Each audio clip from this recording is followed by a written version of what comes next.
বিসমিল্লাহির রহমানির রাহিম। বনি ইসরাইলের এ অপরাধ যখন ক্ষমা করা হল, তখন হযরত মুসা আলাইহিস সালাম তাদেরকে বলেন, আমার কাছে যে তক্তাসমূহ তোমরা দেখছ, তা আল্লাহ কিতাব। তোমাদের হিদায়াত এবং ধর্মীয় ও পার্থিব জীবনের মঙ্গলের জন্য আল্লাহ আমাকে দান করেছেন। এর নাম তাওরাত। এখন তোমাদের ফরজ হবে একে আল্লাহর অবতারিত কিতাব বলে বিশ্বাস করা এবং এর নির্দেশগুলি পালন করা। বনি ইসরাইল সর্বাবস্থায় বনি ইসরাইলই ছিল। তারা বলতে থাকে, হে মুসা, আমরা কি করে বিশ্বাস করি যে এটা আল্লাহ কিতাব? শুধু তোমার কথাই তো আমরা এটা বিশ্বাস করব না। আমরা তো এর ওপর তখনই ঈমান আনব যখন আল্লাহ তাআলাকে আবরণহীন অবস্থায় সচক্ষে দেখব, আর তিনি আমাদেরকে বলে দেবেন যে এটা তাওরাত, আমার কিতাব, তোমরা এর ওপর ঈমান আনয়ন করো। হযরত মুসা আলাইহিস সালাম তাদেরকে বুঝালেন, এ নির্বোধের প্রশ্ন, এ চোখ দ্বারা আল্লাহকে কে দেখছে যে তোমরা দেখতে পাবে? এটা সম্পূর্ণ অসম্ভব। কিন্তু বনি ইসরাইলের হঠকারিতা যথারীতি অটল থাকে। হযরত মুসা আলাইহিস সালাম তা দেখে একটু চিন্তা করে বললেন, এটা তো সম্ভব হতে পারে না যে তোমরা লাখ লাখ লোক আমার সাথে তুর পাহাড়ে এ কথার সত্যতা যাচাই করার জন্য গমন করো। অতএব এটাই উত্তম হবে যে তোমাদের মধ্য থেকে কয়েকজন নেতৃস্থানীয় লোককে মনোনীত করে আমার সাথে দাও। তারা যদি ফিরে এসে সত্যতা প্রমাণ করে, তখন তোমরাও মেনে নেবে। আর যেহেতু তোমরা এমাত্র বৎসহ পূজা করে খুব বড় একটি অপরাধ করেছ, অতএব লজ্জা ও অনুতাপ প্রকাশ এবং আল্লাহ পাকের দরবারে ভবিষ্যতে নেক কাজ করার প্রতিজ্ঞার জন্য এ সুযোগটি খুবই সঙ্গত হবে। কওম এ কথার ওপর সম্মত হল। হযরত মুসা আলাইহিস সালাম বনি ইসরাইলের ১২ গোত্র থেকে ৭০ জন নেতৃস্থানীয় লোককে বেছে সাথে নিয়ে তুর পাহাড়ে গিয়ে উপনীত হন। ততক্ষণাৎ শুভ্র বর্ণের মেঘের আকারে এক নূর এসে হযরত মুসা আলাইহিস সালামকে আচ্ছাদিত করে এবং আল্লাহর সাথে কথোপকথন আরম্ভ হয়ে যায়। হযরত মুসা আলাইহিস সালাম আল্লাহ পাকের দরবারে আরজ করেন, আপনি বনি ইসরাইলের প্রকৃত অবস্থা জানেন ও দেখেন। তাদের হঠকারিতার দরুন ৭০ জন নেতৃস্থানীয় ব্যক্তিকে বাছাই করে আনা হয়েছে। কতই না উত্তম হোক যদি এ নূরের আবরণে আয়ার ও আপনার মধ্যে কথা বার্তা তাঁরাও শুনতে পেত এবং কওমের কাছে প্রত্যাবর্তন করে সত্যতা প্রমাণ করার যোগ্য হতো। আল্লাহ হযরত মুসা আলাইহিস সালামের আবেদন মঞ্জুর করলেন এবং তাদেরকে নূরের আবরণে ভেতরে নিলেন। ফলে তারাও হযরত মুসা আলাইহিস সালাম এবং আল্লাহ মধ্যকার কথা বার্তা শুনতে পেল। এরপর যখন নূরের পর্দা সরে যায় এবং হযরত মুসা আলাইহিস সালাম যখন নেতৃবৃন্দের মুখামুখি হলেন, তখন সে সর্দারেরা নিজেদের পূর্ব হঠকারিতায় অটল থেকে বলল, যে পর্যন্ত আল্লাহকে অনাবৃত অবস্থায় সচক্ষে দেখতে পাব, ততক্ষণ পর্যন্ত আমরা ঈমান আনব না। আহঙ্কের মতো এ হঠকারিতা ও একগুঁয়েমির কারণে আল্লাহ তাআলার আত্মমর্যাদায় আঘাত লাগল। তিনি তাদেরকে তৎক্ষণাৎ এ শাস্তি প্রদান করলেন যে এক ভয়ঙ্কর বিদ্যুৎ, বজ্রধ্বনি এবং ভূমিকম্প এসে তাদেরকে পাকড়াও করে পুড়িয়ে ভস্মীভূত করে দিল। হযরত মুসা আলাইহিস সালাম এটা দেখে একান্ত বিনয় ও মিনতির সাথে প্রার্থনা করলেন, এলাহি, এ নির্বোধেরা বোকামি করে ফেলেছে, সেজন্য কি আপনি তাদের সকলকে ধ্বংস করে দিলেন? হে আল্লাহ, স্বীয় অনুগ্রহে তাদেরকে ক্ষমা করে দিন। আল্লাহ হযরত মুসা আলাইহিস সালামের আবেদন কবুল করেন এবং তাদের সকলকে পুনরায় নতুন জীবন দান করেন।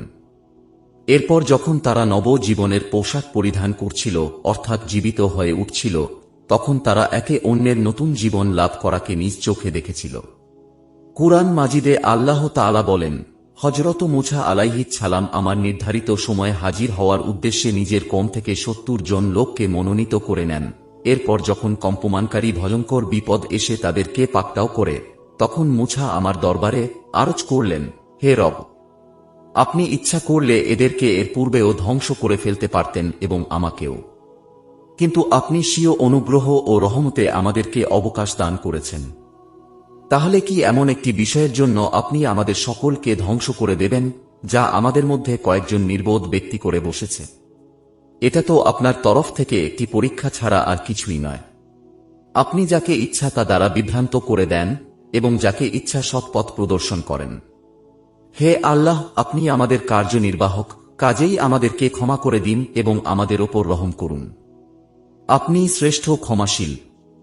আর হে আল্লাহ, এ পার্থিব জীবনেও আমাদের জন্য মঙ্গল লিখে দিন এবং পরলোকের জীবনেও আমাদের জন্য মঙ্গল করুন। নিশ্চয়ই আমরা আপনার দিকে ফিরে এসেছি। আল্লাহ পাক বললেন, আমি যাকে ইচ্ছা আযাব দিয়ে থাকি, আর আমার দয়া প্রত্যেক বস্তুকে বেষ্টন করে রয়েছে।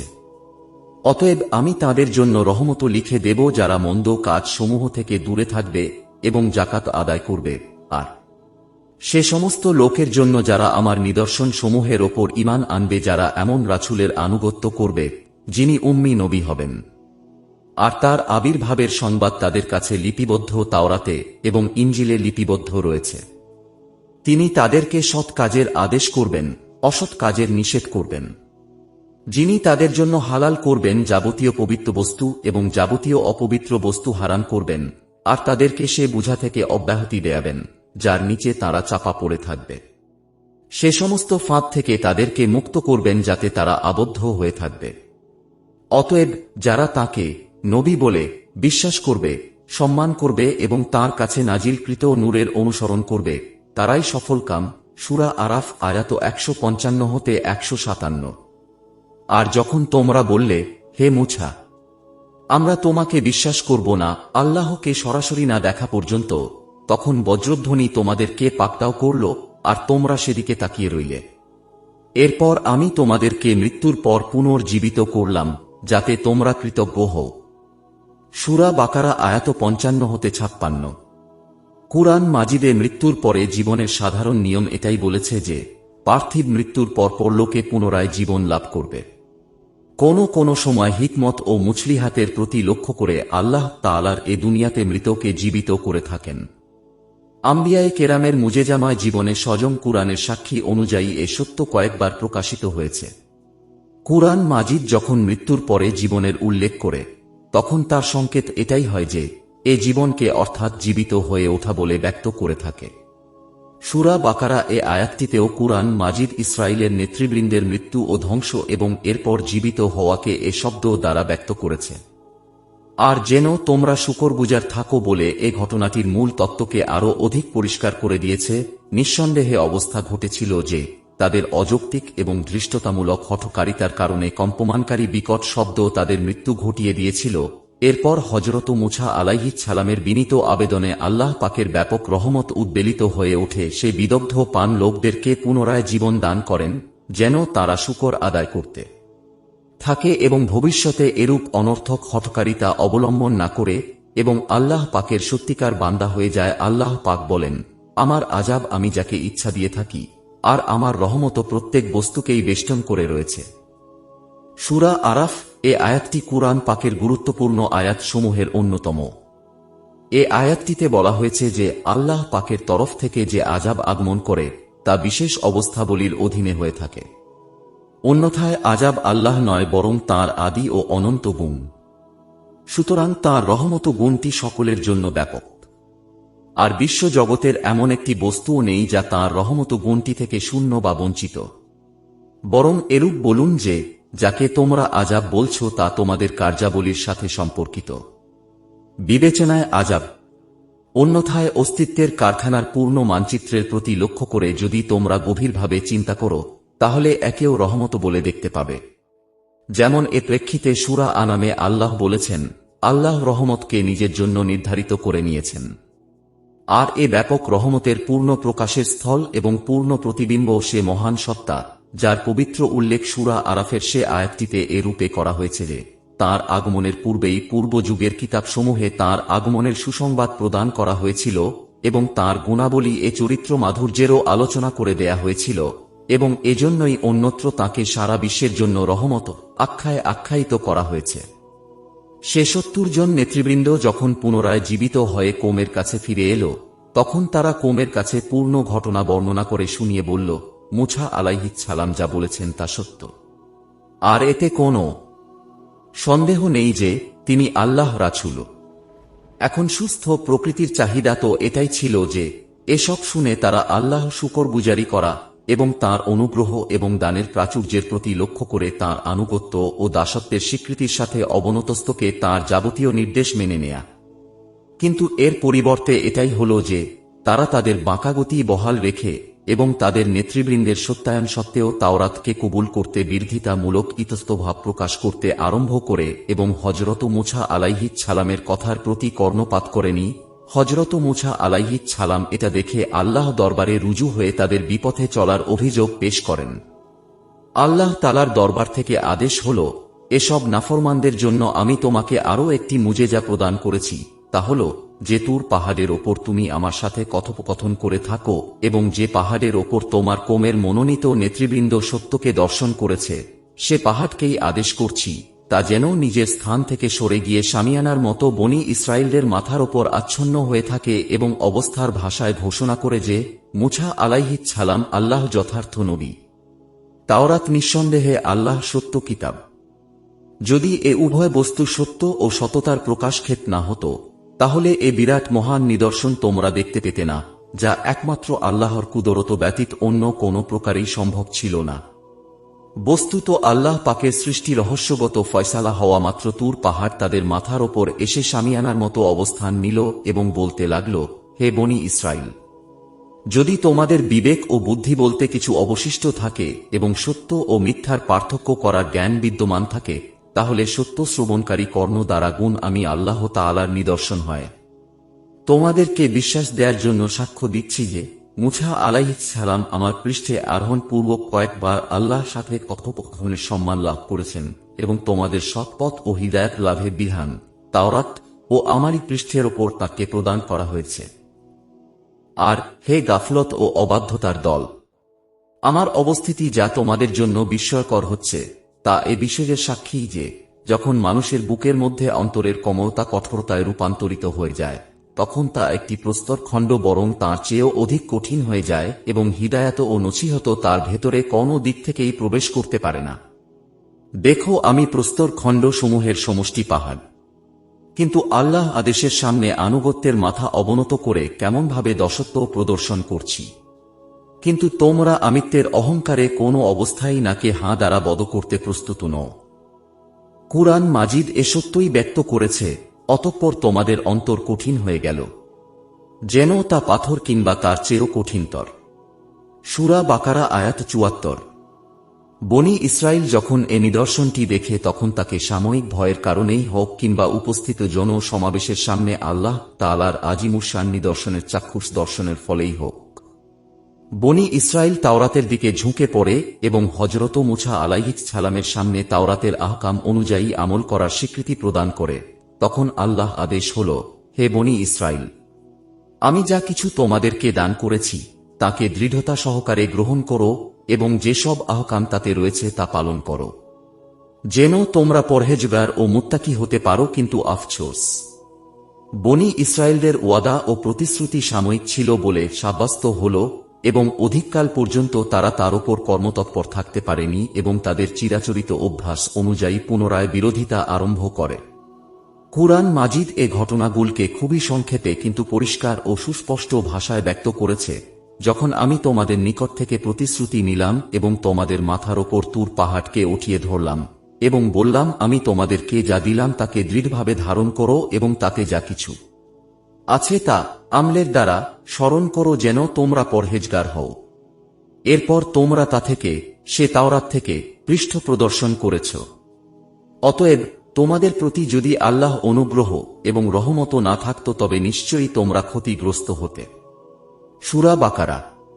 যখন আমি তাদের বনী ইসরায়েলদের ওপর পাহাড়কে তুলে ধরলাম শামিয়ানার মতো, তাদের ধারণা হল যে ওটা তাদের ওপর পতিত হবে। তখন আমি বললাম, আমি তোমাদেরকে যা দান করেছি তাকে দৃঢ়ভাবে ধারণ করো, আর যা কিছু তাতে রয়েছে তা স্মরণ করো যাতে তোমরা পরহেজগার হতে পারো। সূরা আরাফ আয়াত ১৭১।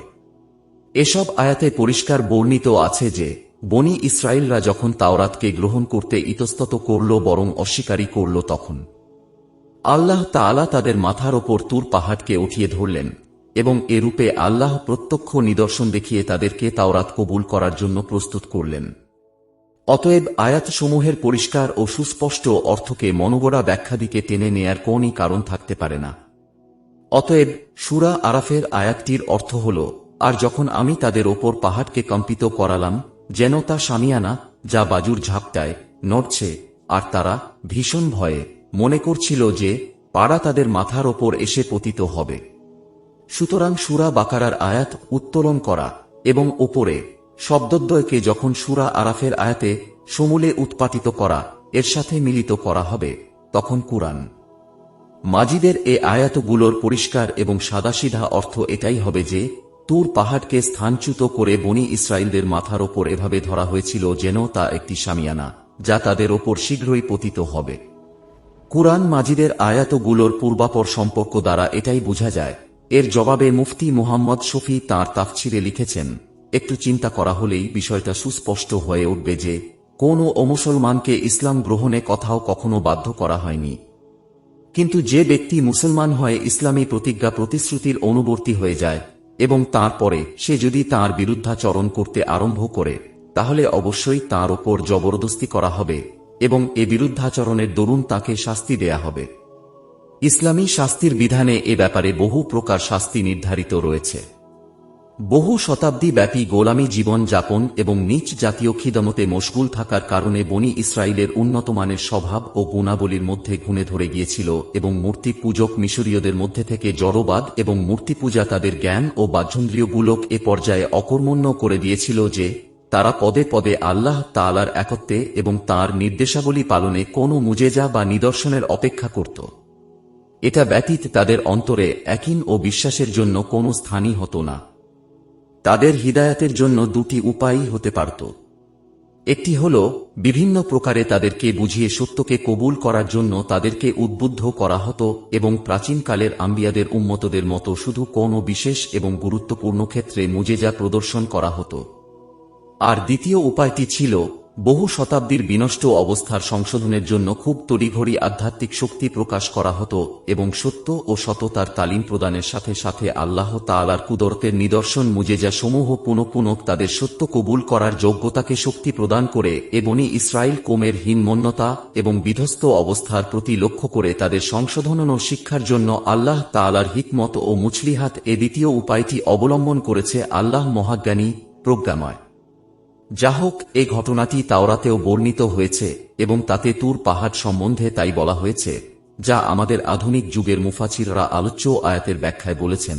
তৃতীয় দিন আসলে প্রাতকাল থেকেই মেঘের গর্জন এবং বিদ্যুতের চমক আরম্ভ হয়ে যায় এবং কালবর্ণের মেঘ এসে তুর পর্বতকে আচ্ছন্ন করে এবং তার ভেতর থেকে আওয়াজ অত্যন্ত উচ্চ হয়ে ওঠে। সকল মানুষ নিজ নিজ বাসস্থানে কেঁপে ওঠে এবং মুসা আলাইহিস সালাম সব লোককে তাঁবুর বাইরে নিয়ে এলেন, উদ্দেশ্য আল্লাহর সাথে মেলাবেন। আর মুসা আলাইহিস সালাম পাহাড় থেকে নিচে নেমে দাঁড়ালেন আর ছাইনা পর্বত আপাদ মস্তক ধূম্রাচ্ছন্ন হয়ে যায়। কেননা আল্লাহ শিখাবৃত হয়ে তার ওপর অবতরণ করেন এবং ধূম্র তন্দুরের ধূম্রের ন্যায় ওপরের দিকে উঠছিল আর সম্পূর্ণ পাহাড়টি প্রবল জোরে নড়ছিল। মুসা আলাইহিস সালাম নিচে নেমে লোকদের কাছে গিয়ে বলেন, আর এই কথা সমূহ তাদেরকে বললেন। পবিত্র ভূমির ওয়াদা এবং বনি ইসরায়েল চাইনার যে প্রান্তরে তখন বনি ইসরায়েল অবস্থান করছিল, এ ভূখণ্ডটি ফিলিস্তিনের নিকটবর্তী ছিল। তাদের পূর্বপুরুষ হযরত ইব্রাহিম, ইসহাক এবং ইয়াকুব আলাইহিস সালামের সাথে আল্লাহ পাকের ওয়াদা ছিল যে তোমাদের আওলাদকে পুনরায় এ ভূখণ্ডের মালিক বানিয়ে দেব এবং তারা এখানেই বৃদ্ধি ও বিস্তার লাভ করবে। এ কারণে হযরত মুসা আলাইহিস সালামের মারফতে আল্লাহ আদেশ হল, তোমার কওমকে বলো তারা যেন পবিত্র ভূমিতে প্রবেশ করে এবং সেখানকার উৎপীড়ক ও অত্যাচারী শাসকদেরকে বের করে দিয়ে ন্যায় ও ইনসাফের জীবন যাপন করতে থাকে। আমি ওয়াদা করছি যে জয় অবশ্য তোমাদেরই হবে আর তোমাদের অত্যাচারী শত্রু পরাভূত হবে। হযরত মুসা আলাইহিস সালাম বনি ইসরায়েলকে পবিত্র ভূমিতে প্রবেশের জন্য প্রস্তুত করার পূর্বে 12 জন লোককে পরিস্থিতি অনুসন্ধানের জন্য পাঠালেন। তারা ফিলিস্তিনের নিকটবর্তী আরিহা শহরে প্রবেশ পূর্বক সমুদয় অবস্থা গভীরভাবে পর্যবেক্ষণ করে প্রত্যাবর্তনের পর হযরত মুসা আলাইহিস সালামকে বলল যে তারা অত্যন্ত বিরাটকায়, স্থূলদেহী ও শক্তিশালী। হযরত মুসা আলাইহিস সালাম বললেন, তোমরা তাদের সম্বন্ধে আমার হযরত মুসা আলাইহিস সালাম ও অভিশপ্ত ফেরাউন কাছে যে রূপ বলেছে, কওমের কাছে সে রূপ বলবে না। কেননা দীর্ঘকালের গোলামী জীবন তাদের সাহসকে হীন করে দিয়েছে এবং তাদের মধ্যে বীরত্ব, আত্মমর্যাদা বোধ, উচ্চাকাঙ্ক্ষার পরিবর্তে কাপুরুষতা, নীচতা, সাহসহীনতা এসে স্থান করে নিয়েছে। এরাও তো সে বনি ইসরায়েল কওমেরই লোক ছিল। শেষ পর্যন্ত তারা হযরত মুসা আলাইহিস সালামের কথা মেনে নেয়নি এবং চুপি চুপি কওমের সামনে শত্রুদের ক্ষমতার কথা খুব বাড়িয়ে ও অতিরঞ্জিত করে বর্ণনা করে। অবশ্য শুধু দুজন লোক ইউশা ইবনে নুন এবং কালিব ইবনে ইউকবান্নাহু হযরত মুসা আলাইহিস সালামের আদেশ পূর্ণরূপে পালন করেন।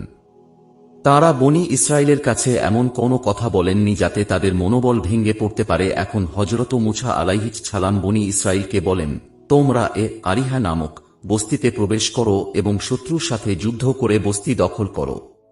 আল্লাহ তাআলা তোমাদের সাথে রয়েছেন।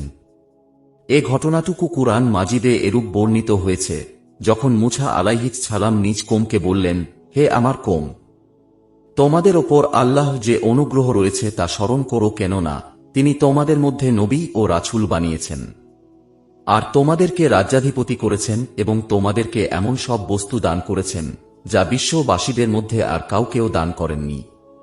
হে আমার কওম, এ পবিত্র ভূখণ্ডে প্রবেশ করো যা আল্লাহ তোমাদের ওপর ফরজ করে দিয়েছেন।